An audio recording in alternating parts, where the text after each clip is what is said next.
Olá investidores, bem-vindos novamente ao canal.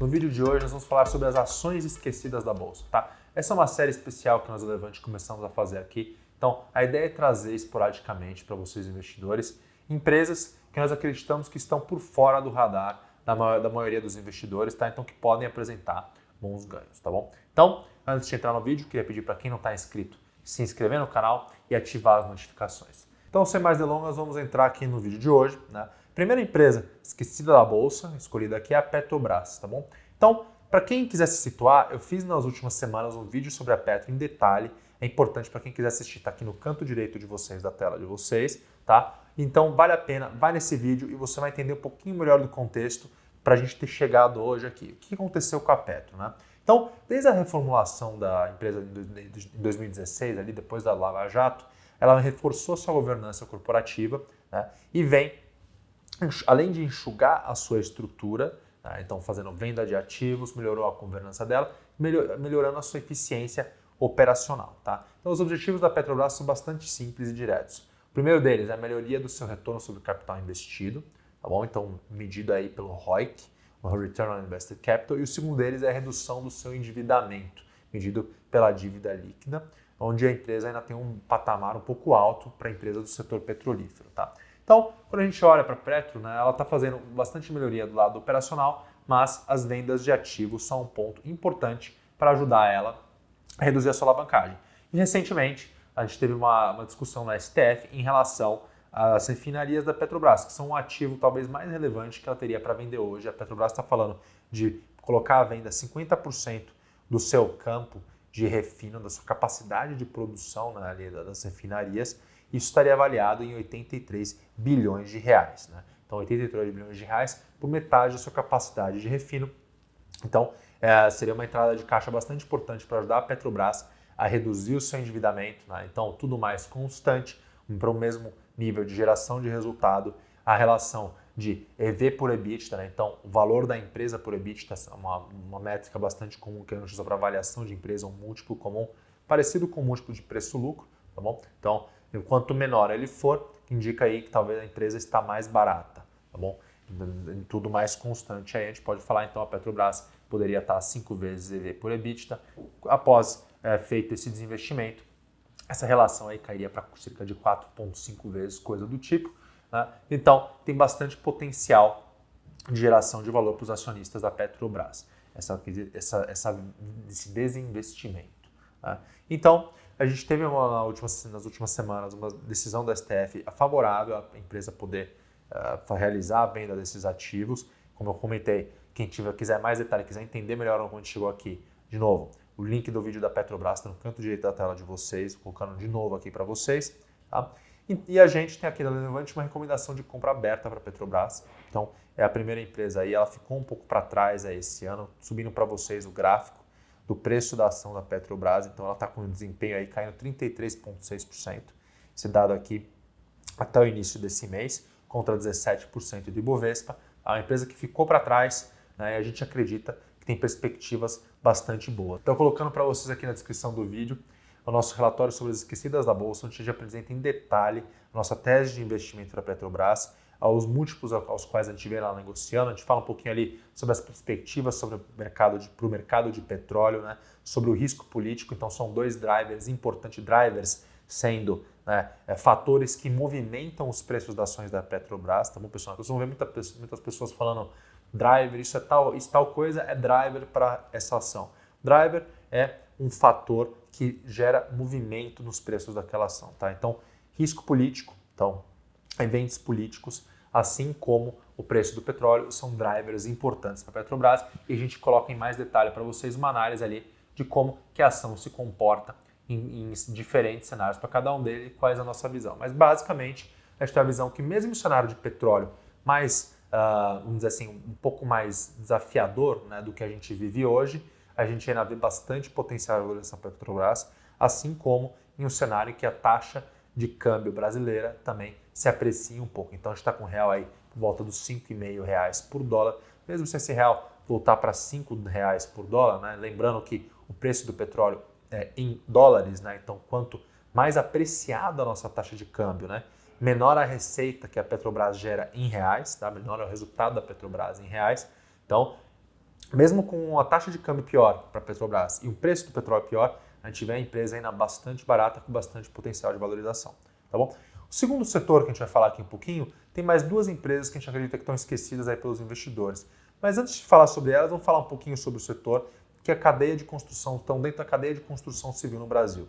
Tá? Quando a gente vai para a cadeia de construção civil, a gente pode dividir ela em três partes: a cadeia montante, a cadeia principal e a cadeia jusante, tá bom? Então, a gente está falando aqui é um setor que é responsável por 6,2% do PIB, isso aqui, número de 2019, né? Ele movimenta mais de 70 setores da economia de maneira direta. Então, colocando para vocês uma imagem aqui, com as diferentes cadeias. Então, a gente vê aqui, cadeia montante. Então, a gente começa com ela aqui, onde são os fornecimentos de matéria-prima, basicamente, e de insumos primários, tá bom? Então, a gente tem a indústria madeireira, siderurgia, máquinas e equipamentos. Então, todas as matérias-primas e insumos para a cadeia principal, onde a gente já vê aí, né, os fornecedores de ferramentas, equipamentos, outros materiais, os desenvolvedores dos projetos dos imóveis, então aqui, e além disso, quem constrói e opera os empreendimentos imobiliários, tá bom? Então, basicamente, a cadeia principal é construção, equipamentos, materiais e insumos secundários. Enquanto a cadeia jusante, a gente tem os serviços, o comércio e acabamentos. Então, aqui serviço de decoração, manutenção dos imóveis e a indústria moveleira como um todo, tá bom? Quando a gente olha para esse setor, né, é um setor que está vivendo um boom recentemente. Então, a gente vê aqui, temos os dados, né, tem um indicador antecedente de mercado imobiliário elaborado pela Associação Brasileira de Incorporadoras Imobiliárias, a BRAINC, e pela FIP. Né? Ele monitora a atividade da construção de novos empreendimentos verticais e ele indica uma alta desde meados de 2018. Então, subindo para vocês também esse gráfico aqui, como vocês podem ver, o indicador em alta ali desde de meio de 2018, cada vez mais alto. E a gente coloca para vocês aqui a taxa Selic. Por que eu estou falando da taxa Selic aqui? Talvez um dos drivers mais importantes, de novo aqui, eu usando o inglês aqui, vocês me perdoem, mas se você quiser entender um pouquinho melhor sobre os drivers, chegou agora no vídeo, uns 3 minutos atrás no vídeo eu falei, dei uma explicada no conceito de driver, né? Então o fator que movimenta o setor de construção é o nível de juros básicos no país. Tá? Então, pessoal, para ilustrar a importância da taxa de juros para vocês, vamos fazer uma simulação rápida. Tá? Então, quando a gente está falando de financiamento imobiliário, em geral você tem um comprometimento, né? Então você pode ter um comprometimento de no máximo de 30% da renda familiar. Tá? Então, se a gente pegar um financiamento de R$400 mil com prazo de 15 anos, né, comprometendo 30% da renda, uma taxa de juros de 13% ao ano, a gente estaria falando de uma parcela mensal de cerca de R$4.900, uma renda mensal necessária de R$16.250. Se essa taxa de juros cai 6 pontos percentuais para 7% ao ano, a gente já está falando de uma parcela que sai dos R$4.900 para R$3.550. Então, você tem aí uma diferença de mais de R$1.000 na sua parcela mensal e o comprometimento, né, a renda necessária, ela cai de R$16.250 para R$11.800. Então, isso amplia bastante o número de pessoas que têm acesso a financiamento imobiliário. Então, a gente teve a taxa de juros saindo ali de 14% em 2016 para 2% atualmente, né? Então, aqui estamos em outubro de 2020, né? Hoje o patamar de juros é 2% ao ano. Os juros de longo prazo estão aí por volta dos 6%, 7%. Então, por isso esses nossos exemplos na taxa de juros de 7%. Né? A gente está falando aqui que esses 6 pontos percentuais de queda na taxa de juros básica gera uma entrada de 4,4 milhões de novos potenciais compradores de imóveis, tá bom? Então, acredito que isso vamos dizer assim, é o que melhor explica por que o setor imobiliário está tão aquecido. Né? E agora é importante lembrar que na Bolsa a gente não tem só incorporadoras, tá bom? Então, quando a gente está falando aqui do setor de construção, a gente tem os que fornecedores de insumos primários, né? Olhando aqui dentro da nossa organização das cadeias, a gente tem Gerdau, CSN, Eternit, como alguns exemplos. Dentro de comércio e serviços, temos a Lojas Quero-Quero, temos a Lopes Brasil, Brasil Brokers e a Mil Solares, que faz locação de equipamentos pesados para construção civil. E aí, já na parte de materiais de finalização e acabamentos, a gente tem a Duratex e a Porto Belo. Bom, pessoal, então é bom lembrar, né? A gente tem muita incorporadora aqui na nossa bolsa, né? Então são mais de 20 empresas, quase 20 incorporadoras listadas na B3. Tem algumas até aí que fazem parte do índice, são 3 incorporadoras dentro do índice Bovespa, né? Então a gente fala muito dessas empresas, das incorporadoras, mas a gente não pode esquecer também as empresas que estão fora do índice, né? E aí a gente traz o destaque para as 2 empresas, que é a Portobello, né? Então ela é a maior fornecedora de revestimento cerâmico e porcelânico para o setor de construção da América Latina, então, é uma empresa que foi fundada na década de 80. E a segunda empresa dentro do setor de construção que vale a pena ficar de olho é a Mills, tá? A Mills, que foi fundada na década de 50 e faz locação de equipamentos pesados para construção civil.